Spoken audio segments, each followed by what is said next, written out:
Hi hello నమస్తే welcome to plus TV devotional. Sankranti పండుగ 2026 త్వరలో రాబోతుండడంతో తెలుగు రాష్ట్రాల్లో పండగ వాతావరణం మొదలైంది. పంట చేతికొచ్చిన ఆనందంతో రైతులు అత్తగారింటికి వచ్చిన కొత్త అల్లుళ్ళు, తాతయ్యలు, అమ్మమ్మలతో, మనవళ్లతో, మనవరాళ్ల కలయికతో సంక్రాంతి వేడుకలు ప్రత్యేక ఆకర్షణగా నిలుస్తాయి. పట్టణాల కన్నా పల్లెల్లో ఈ పండగ సందడి మరింతగా కనిపిస్తుంది. గంగిరెద్దుల విన్యాసాలు, హరిదాసుల కీర్తనలు, పగటి వేషగాళ్ళు, కోడి పందాలు, ఎడ్ల పందాలు, కుర్వడోళ్ల మూతలతో గ్రామాలు కలకలలాడతాయి.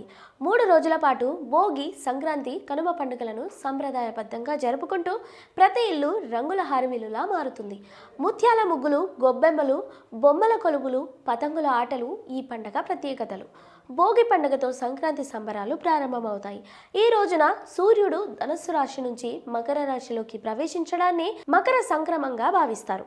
మహిళలు నోములు నోచుకుంటారు. నువ్వులు, బెల్లం దానాలు చేస్తారు. చిన్నారులకు భోగిపళ్ళు పోసి ఆశీర్వదిస్తారు. మకర సంక్రాంతి రోజున నువ్వుల నూనెతో మహాలక్ష్మి కొలువై ఉంటుందనే నమ్మకంతో తలస్నానం చేసి పూజలు నిర్వహిస్తారు.